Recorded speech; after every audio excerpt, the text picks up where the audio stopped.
Welcome. We're going to wait as our guests come in to the Zoom room today. Welcome again.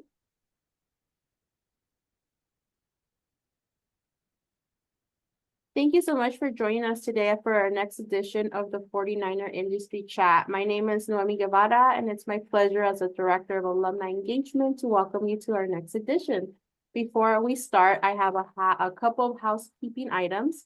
We would like to inform you that this session is being recorded and it will live on demand on our website at csulb.edu/alumni.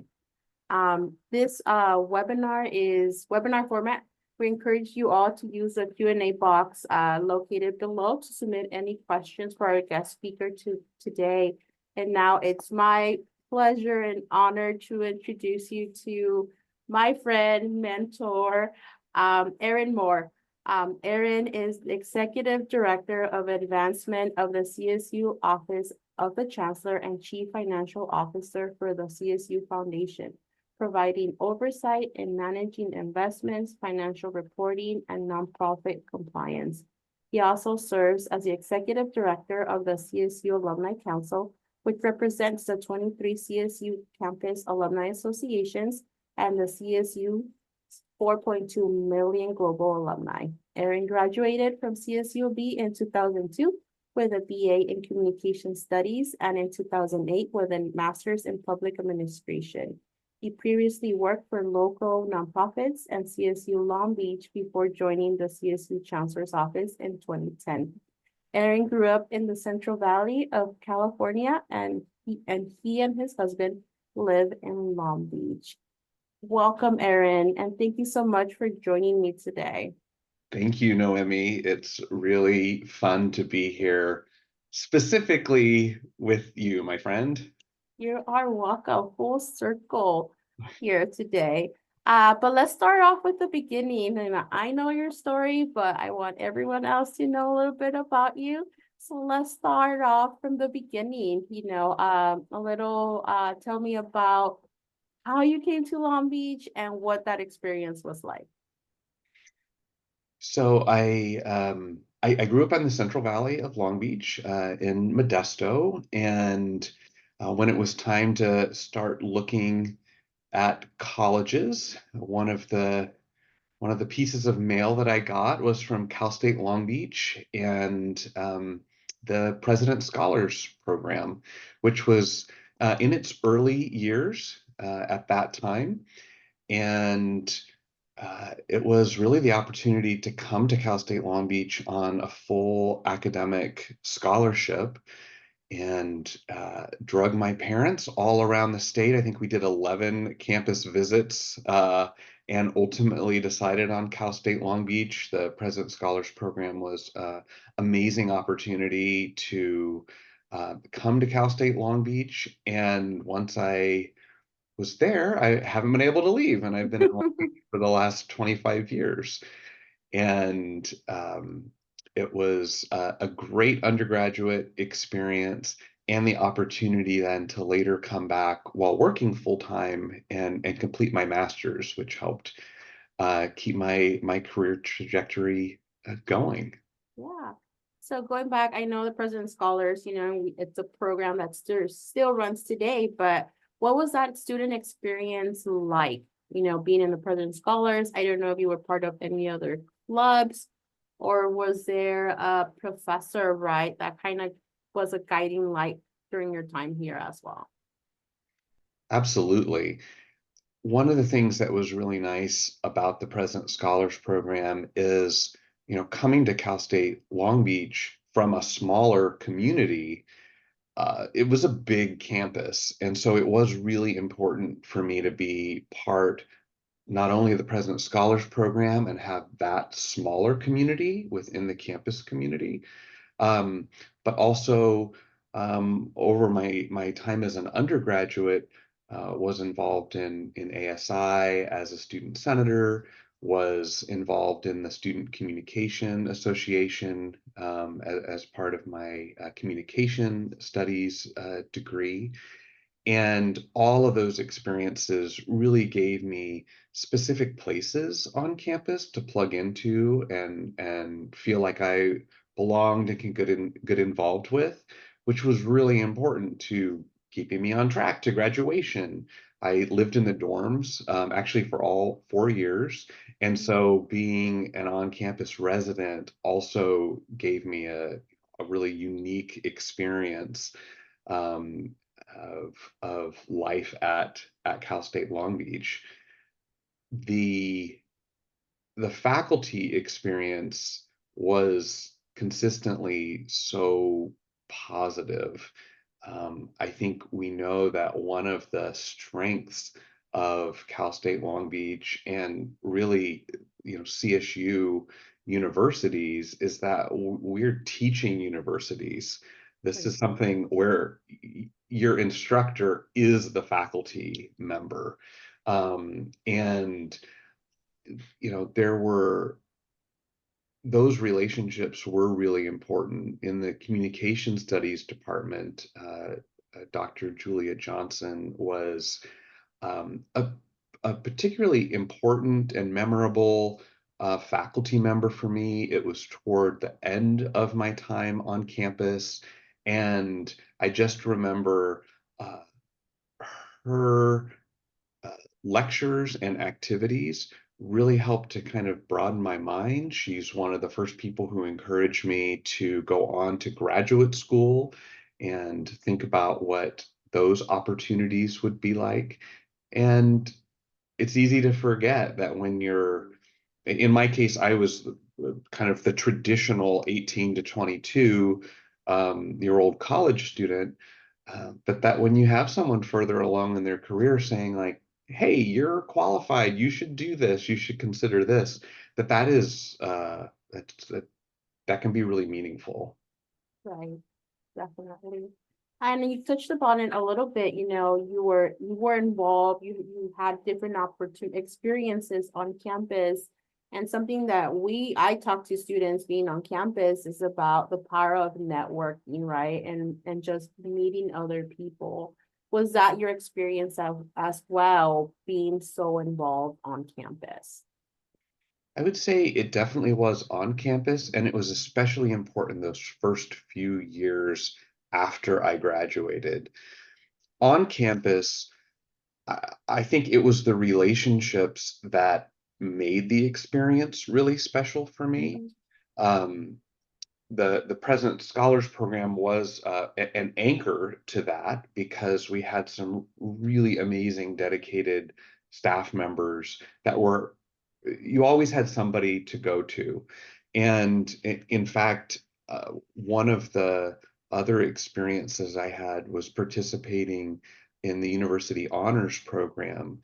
And it's really neat now because the relationship that I formed at that time with the staff member who was there, Dwan Jackson, she and I are now colleagues at the Chancellor's office, and so we've known each other for 25 years, and I think it's an example of how you never know where relationships are going to go. And I certainly tried my best to invest in those relationships with staff and faculty. Um, and I felt really, uh, I mean, good is just kind of the way to say it. I felt really good that individual faculty and staff took the time to get to know me too. There were, 30,000 plus students, at that time, and but I really did feel individually known and cared for, which was a really important part of my educational success. And then taking that experience in those first few years after graduation, I really focused on becoming involved in the community, meeting people, building my network. And that network sustained me through certainly the first few iterations of my career and different jobs. And there are some of those relationships that maintain to this day. And it was just really important to get out there to try different things. I volunteered with the city. I volunteered with local nonprofits. Volunteering with a nonprofit in town actually led to a future job, and it also made it where, except for that very first job that I got out of college, I never completely cold interviewed again. Each next step was based on a relationship that I had built. And certainly that's what ultimately brought me to be an employee at Cal State Long Beach. One of the ways I volunteered was as a board member for the CSULB Alumni Association. Mhm. And when the associate director for alumni relations position opened, in 2005. It was the opportunity to come work on campus where you and I initially met and got to Right. work together, and then our careers have been intertwined ever since. And it was because I was open to those, whether you call it mentoring or you call it friendship or you call it, that you're just seeking advice and counsel. Those really propelled me professionally and personally to where I am today, and they continue to do that as I look, toward what the future steps are. Right, right. Yeah, I mean, relationship building is key, right? It will always be. So you graduate with your bachelor's in communications. Like, what did you think you were gonna go into? Like, what was that first job like for you right out of college?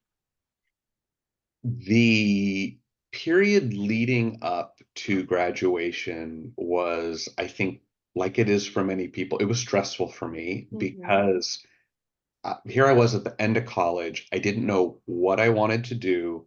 I I really enjoyed the communication studies major, and the great thing is it prepares you for a broad number of professional experiences. The challenge is the exact same thing. It's hard to kind of narrow down. And I knew it would serve me well long term, uh, being able to think through those interpersonal and organizational, uh, you know, communication, and know how that works, and how human psychology works into that and building those relationships. But it doesn't necessarily prepare you for one exact job or something to start in. um, Honestly, I distinctly remember walking back to the dorms from class and being on the phone with my mom saying, I don't know like what I'm going to do after graduation. And some of it's one of the pieces of advice that has really just echoed in my head, and that as other peers and people I've known have approached the same time I've relayed the story. And she said, you're never going to have the perfect amount of complete information. So you base a decision on what you know, what information you do have, and you make the best decision you can at that time. And if it works, great, keep going in that direction. If it doesn't, you just choose again. You haven't made a mistake. You haven't not made the perfect choice. It's okay to choose again when something is no longer working for you or serving you. And so that took some pressure off my shoulders. And I think, like many graduates, I was looking at all sorts of fields, and so it can be kind of hard, especially now. I think this is more challenging now than it was like in 2002 when I was looking for my first job. Um, I've noticed that companies now, they say entry level, but that's not actually what they mean. Right. Because you'll go down to the requirements and it'll say, 3 years of experience. Mhm. Well, that's not an entry level job. Right.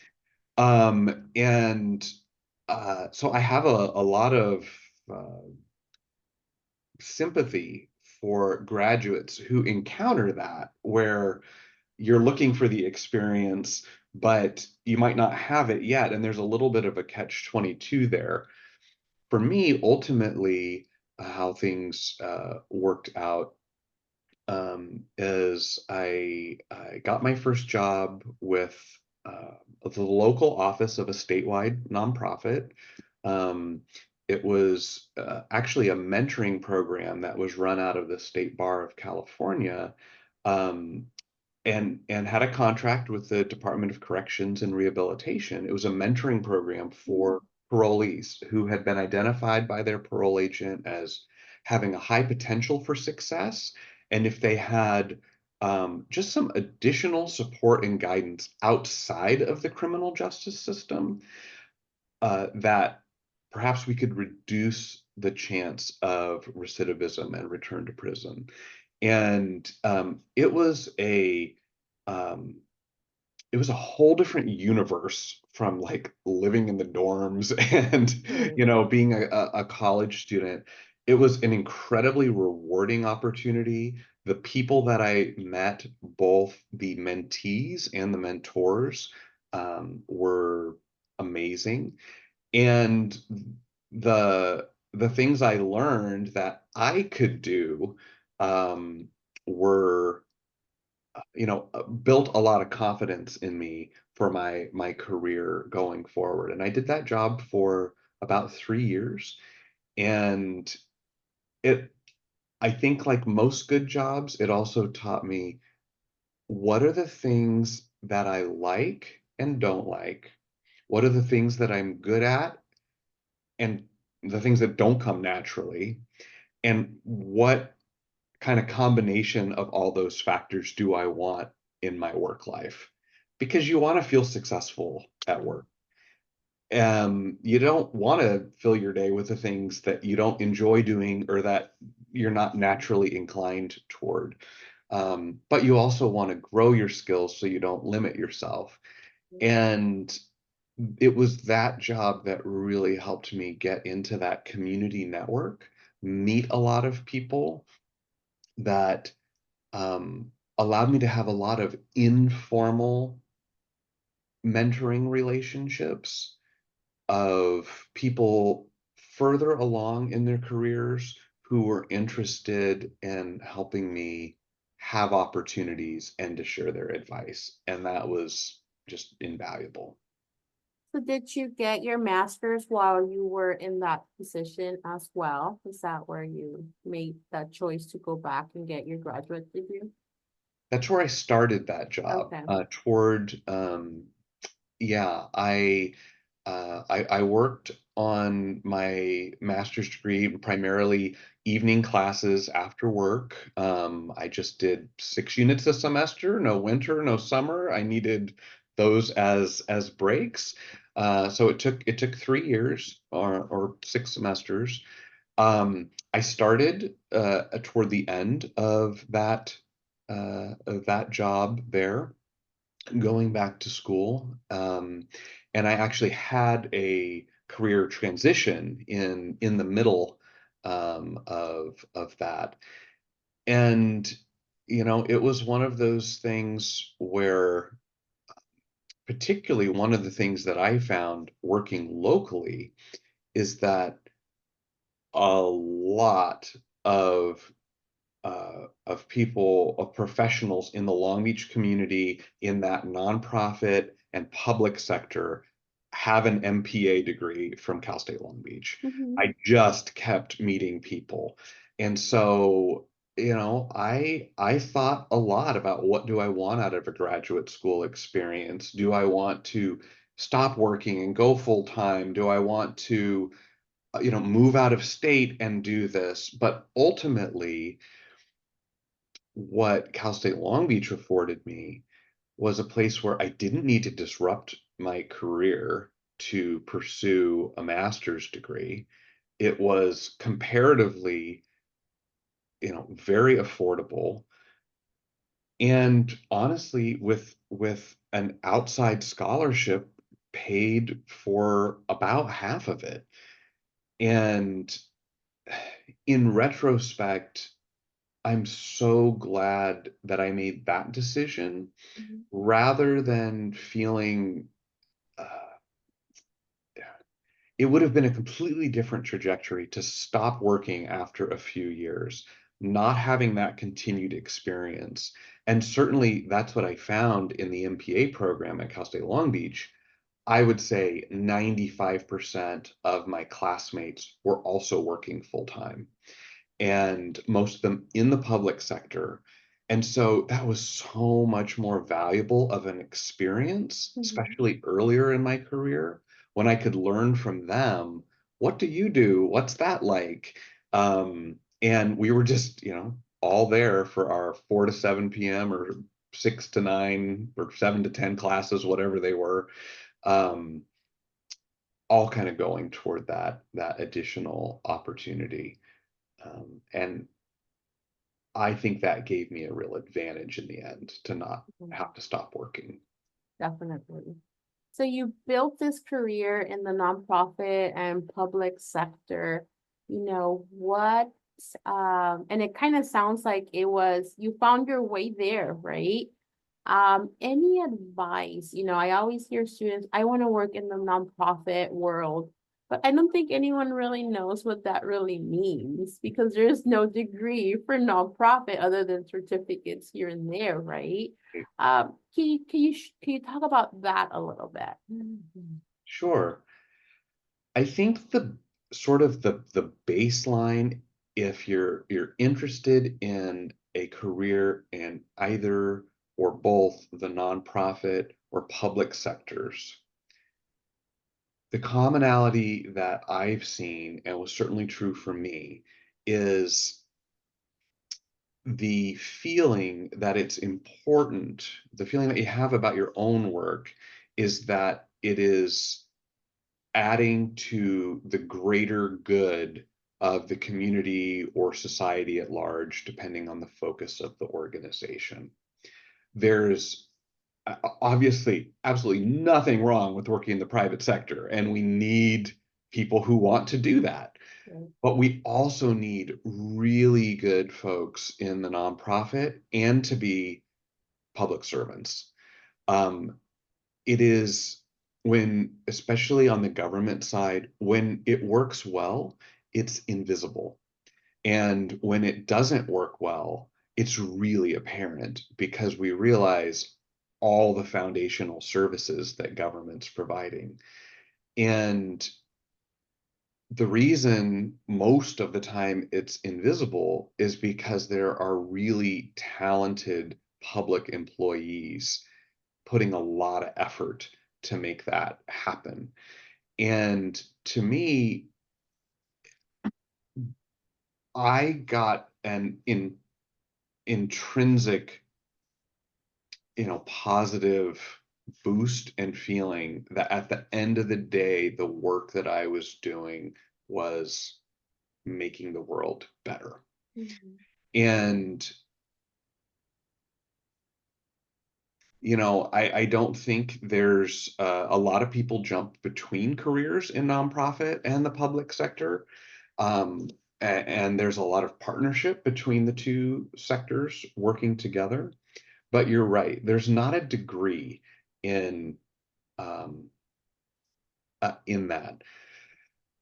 I think a lot of it is being open to what are the things that bring you value? What are the things that you enjoy? Do you want your work to be those same things? Sometimes that can be great. Other times you don't want to take like necessarily what you do as your relaxation activity and then make it your job. It's probably not going to be relaxing anymore. Like if you love Disneyland as a guest, but then you're working there and having to, it's a lot different making the magic versus like experiencing the Experiencing. magic, right? Yeah. And I noticed that after having a really magical undergraduate experience at Cal State Long Beach and later coming to work on campus, you suddenly realize like, oh, for all these cool things to happen, there's a lot going on behind the curtain. Right. And it was rewarding to do those things. But, once you peek behind the curtain at any company or industry, it's different. You're no longer having the experience, you're providing the experience. And, you can have really almost any major and move into the nonprofit or public sectors. But ultimately, if you have um, gotten a good foundation in um, either like communication studies, very broad and applicable, political science, um, it- business training, business, nonprofit, and government don't function exactly the same ways, but there's a lot of commonalities. Um, but really, maybe you studied something else. If you are focused on kind of people and the greater good, then it's probably going to be a rewarding opportunity. The thing I will mention too is not all nonprofit and government work is direct service. Every job that exists out there in the world exists in the context of the public and nonprofit sector too. So take working for the university, right? We have attorneys, we have architects, we have just people running enterprises on it. We have IT, we have everything that you would find in a private sector business, with some things removed and some things added. Right? We have folks who go and lobby on our behalf at the state and federal level. Right. Um, we have people in finance. So it ultimately comes down to that core mission. Um, yes, in general, it's true that, from a compensation perspective, by and large, the private sector usually does pay more. That's not true in every area. Um, I would really encourage folks thinking about it to look holistically about also about their benefits. There's certainly also the known factor that public sector benefits can be more generous. Public sector certainly rewards you for longevity. And so it helps to get in early and stay in. But that's not the only way to do that. But ultimately, it's, I think, about is your heart telling you that I want to be part of something bigger? And the reason that I have been in, like at the Chancellor's office for 13 years, was at Cal State Long Beach for 3 years before that, and then in nonprofit before, and especially with the university, is I believe that the CSU produces a net positive effect on the world. Um, and so I like being a part of that. Even on days that are frustrating, I know that Californians' lives and beyond are better because the CSU is doing that. And I understand what my work contributes to that. Yeah, and then that model, right, that we kind of used at Long Beach, changing people's lives, it's true across the whole CSU. That's Right. what we do in the CSU. I do have a question from the chat here. Is now a good time to pursue a career in higher education? It's a great question. Um, what I might think could be a little bit behind that question is it's a unique time for higher education too. Um, by and large, higher ed has kind of been based on this like 800,000-year-old model for a long time, right? And things are changing. Higher education institutions are being asked to do and be more than we've ever been before. Um, and a lot of that is based on ensuring that students are able to succeed, meeting them where they are. You know, 10 years ago, there wasn't any discussion about food or housing insecurity for students. Um, the demands on the campus mental health services were not as acute as they are now. Right. Um, Affordable housing.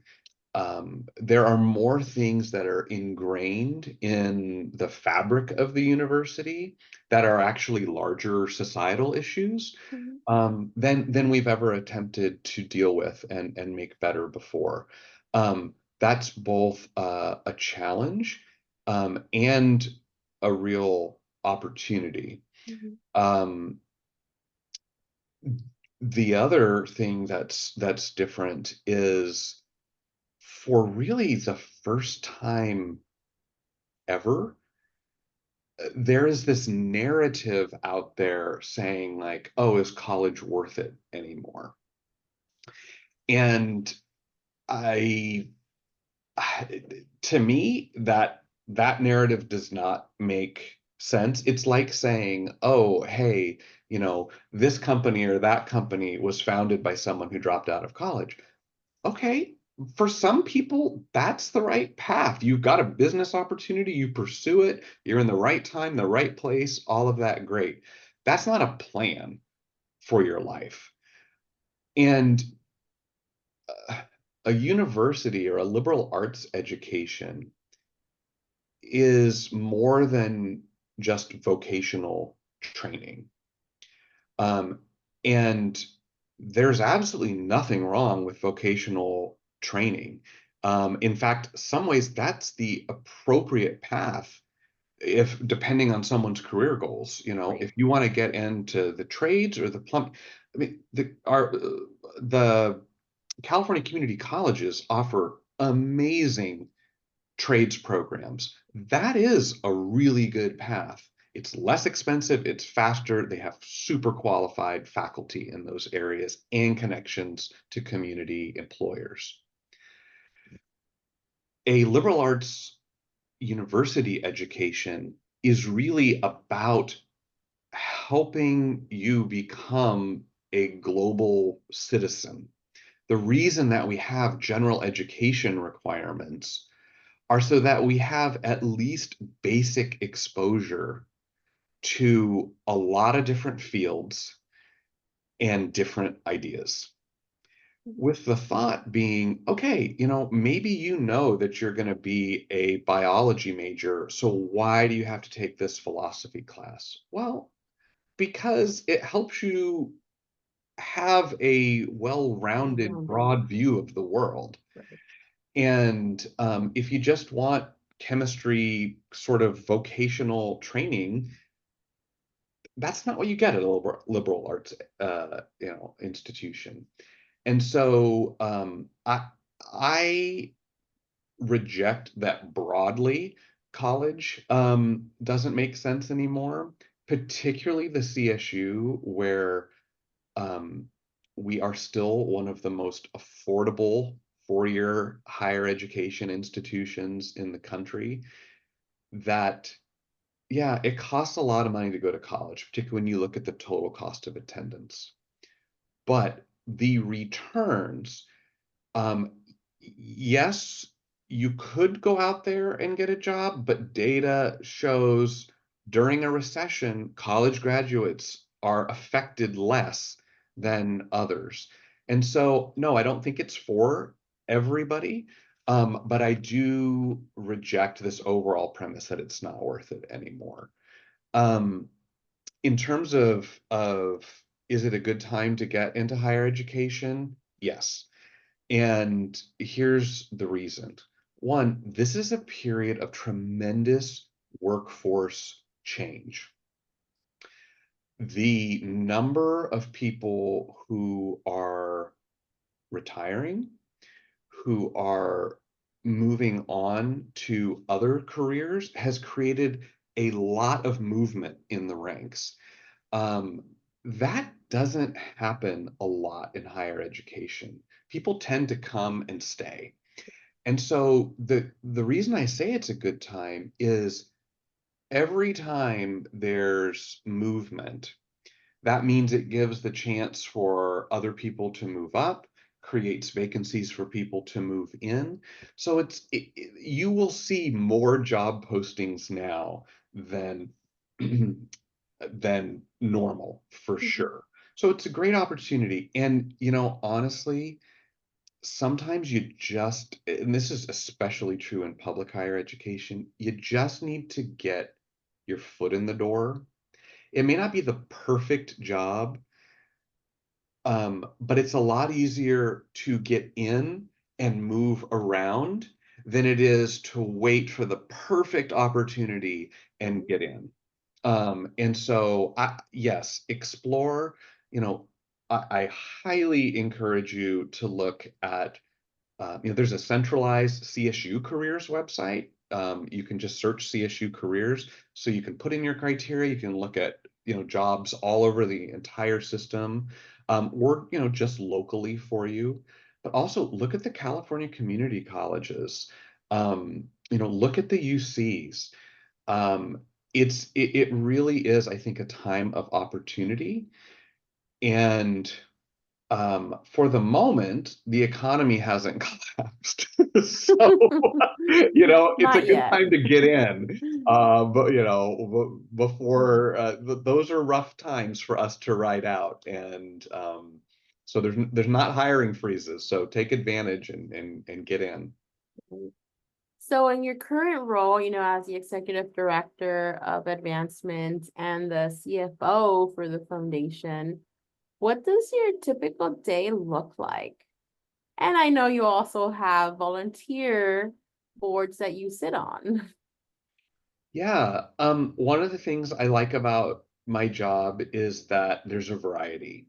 Um, the current job that I have is an example of the institution investing in me being able to advance my career over time because it's a kind of a Frankenstein of a job. No, like if I wasn't here, this is not the exact job they would recruit for because nobody comes in and does alumni relations and then is CFO of the foundation. And it's what made sense to allow me to grow over time. And I'm really grateful that the university and my mentors and supervisor invested in me to be able to grow in that way. But because of that, I do get a lot of variety. Um, my typical day is uh,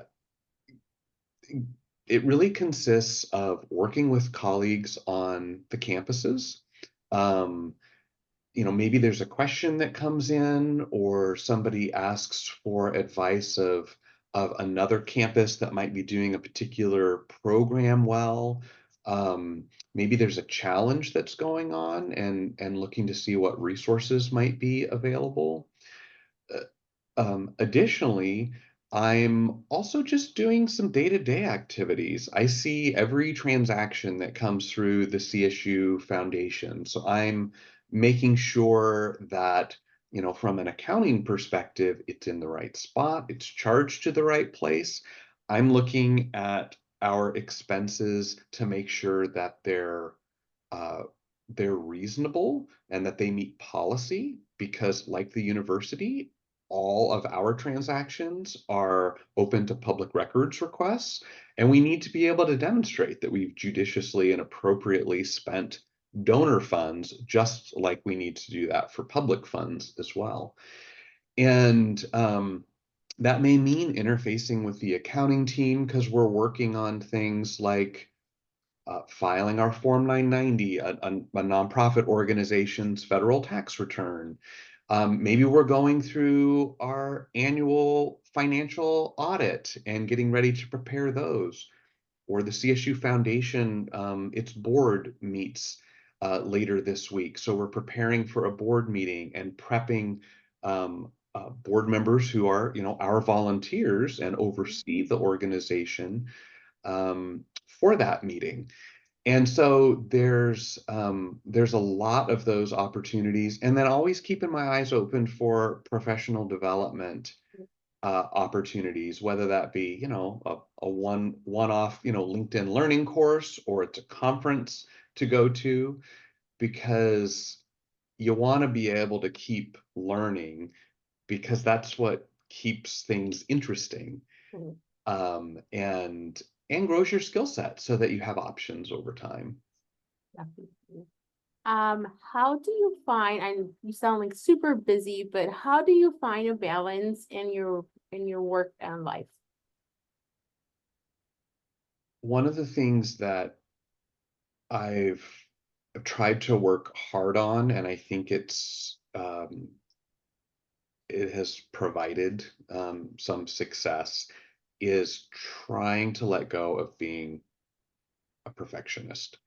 That Mhm. it there comes a point when it doesn't really serve you, or didn't serve me anymore. Um, because you can't give 100% to all areas of your life, because that adds up to more than 100%. Um, and so sometimes good enough is good enough. Um, I still hold myself to a high standard that I'm going to produce quality work. I don't want to make mistakes, but do I need to kind of be okay that, you know, I I got a one, I replied to somebody and I kind of got them the one sentence that they needed, or that they don't get a reply because I wanted to write this like perfect response back to them, and all of that. And there's a lot of things that I I can't keep up with. I cannot keep up with my email. I I just can't. I've had to kind of accept that, and like everybody else, be like, sorry, sorry, sorry. It's just not possible. And if I decided that was my number one priority, then, you know, I wouldn't have time for the things in my personal life that I want to do. And that's not a trade-off that I'm willing to make. So I figured out, well, what do I do? Well, if it if the email comes from my boss or someone higher in the chain, I've got Outlook will let me know that that email is there, and I'll make sure that it's taken care of. But outside of that, I just do the best that I can. We all have more on our plate than could possibly happen. And if we give all of it to work, or all of it to home, or all of it to others, we're not going to get, we're not going to be able to be that kind of well-rounded person, like that we said we went to college because we were interested in becoming. You just get burnt out and are not productive, right? Or successful at all. And Um, yeah, and life should be enjoyable. I mean, not right. all the time and every moment, but by and large, it should be. Yeah. What is the most challenging part of your current role? Um, I think the most challenging part is, at different points in my career, I have been and have not been a manager. And as a manager, I have um, had people reporting to me, and other times when I don't have people reporting to me. I think one of the biggest challenges, especially when you've grown in a position that you've now had the opportunity to hire folks who are doing like the day-to-day work that maybe you used to do. where's the balance of allowing them to grow, of delegating, of releasing things, allowing folks to that it's okay that they did things maybe not the exact way that you did, or allowing folks to make a mistake and learn, versus your desire to, as a manager too, and being responsible for your team members, um, that you're involved in the weeds. And that's something that over time I've gotten better at. Part of it is just like you have to delegate, like, for survival, right? Right. Um, but I have been fortunate to have supervisors who trusted me to be the expert in my area. Quite honestly, even at times when I wasn't yet an expert, like when maybe new responsibilities were assigned to me and I was learning them. Um, what that allowed me to do, though, is uh, learn and go out, learn, ask questions, because I knew they weren't going to be, you know, kind of peering over my shoulder, and I wanted to earn and keep that trust. And so that's the balance for me, the difference between helping somebody and actually being too involved to the point where that actually kind of harms their own independence and such. So um, that's one of the things that I continue to work on. Right. It's hard, right, to let go, but it's a work in progress for all of us, definitely. Yeah. What is, I know we're up against time, but what is the most rewarding part of your job? Working with my colleagues. I firmly believe, everybody on our team in our department, we all like working together and we like each other individually as people. Um, I think that if that wasn't the case, we would not see the longevity, both personally and with my colleagues who tend to come and stay, because it's a lot more pleasant to work with people that you like and that you respect professionally and that you care about as individuals. And to me, that is what has kept me, um, for a really long time at, in the same area of the university. And I we've that feeling that you've got each other's backs and that you'll step up for each other when needed. To me, that's super rewarding, just to know, like, hey, the team's got you. Right. And that's why I appreciate working with you, because I know I can lean on you and, when I need help. Likewise. Um, so I know we're gonna start to wrap up here, but what advice do you have for our students and our alumni that are interested, right, in possibly following your same journey of going into nonprofit or public sector, or they're earning their degree in communications? What advice do you have for them? A great way to get started, if you think you're interested in, let's say, particularly nonprofit, is go and volunteer for that organization. That is how I've got jobs in my career progression, because I volunteered and they knew who I was. These are jobs that were never posted, right? These are just phone calls that you have and opportunities that you consider. Um, Also, don't be afraid to call and ask someone if you can meet with them for advice. One of the great things that kickstarted my career when I was in that first job is, I actually had a retired judge who was volunteering as a mentor in my program. And he really challenged me in a lot of ways. He was also a mentor to me in addition to being a volunteer mentor. But he gave me a list of people in the community and he goes, you call each of these people and you set up a meeting to go and meet them and you tell them that I, told you this is kind of why. Well, that's how I got to know city council members. That's how I got to know people on, county commissions and all of these people who many of them are still in my orbit. Right. And that maybe now we're volunteering at similar organizations, or I know that I could call or reach out to. I feel really fortunate that I had that opportunity because he was opening those doors for me.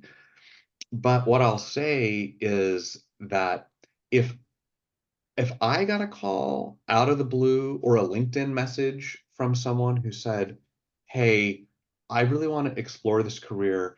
Can I take 30 minutes of your time?" I would say yes to that. Right. I, the thing that you want, though, is to briefly explain kind of why and be specific about what you're asking for. Can I have 30 minutes of your time? It doesn't have to be, like take me out to lunch. That's kind of a multi-hour thing by the time you drive, but hey, can we have a Zoom call? Can we have a phone call? Can we have a Teams call? Can I come to your office? A lot of people will say yes if you frame it that I'd really like to learn. Use LinkedIn so you find out the people or the institutions that you have in common and just ask. A lot of people will say yes if you frame it the right way. But don't write a long email because then you're going to be one of those like flagged emails in my inbox. But if I know a little bit and I know what you're asking, I want to pay it forward too from what I've got. And a lot of people feel the same way. That's what I love about our alumni community, right? Everyone is willing to help. And I'm gonna do a shameful plug right now, but that's why we have Beach Nexus, right?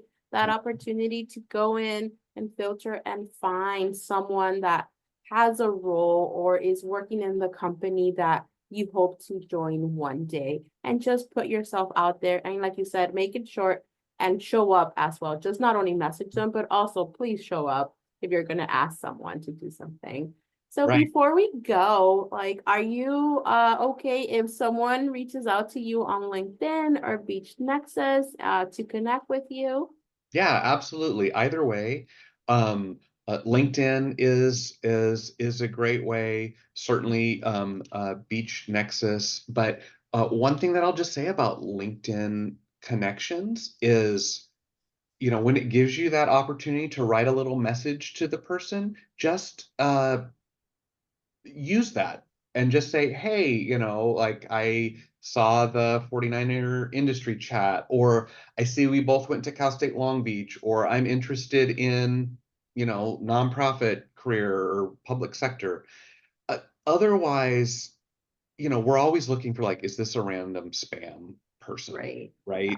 And particularly, we get people who they're vendors, they want you to buy their product. So if I know like, oh, this is a legit connection, this is who or what we have in common or why you want to connect, that can really help you get some of those connections that maybe, if you haven't been seeing those yeses coming through on connecting, um, just write a little sentence there. Thank you. Well, thank you, Erin. This has been great. Thank you so much for sharing your journey through Cal State Long Beach. Thank you for the impact you're doing at the CSU level, and working for all of our alumni and our students and representing us there. And thank you also for connecting right with our students and giving that help. We really appreciate it. Thank you for the opportunity and for taking your time so we could do this together. I really appreciate it. And I really encourage we need good folks in the nonprofit and public sectors. So, if you need help and you're interested in those careers, let your Cal State Long Beach and CSU alumni networks help you get where you want to go. Yeah, absolutely. Thank you everyone for showing up today and joining us. Again, this was recorded, so you can play it on demand from our website on our YouTube channel. And thank you so much. Please follow us on social media to learn about our future programs. Thank you.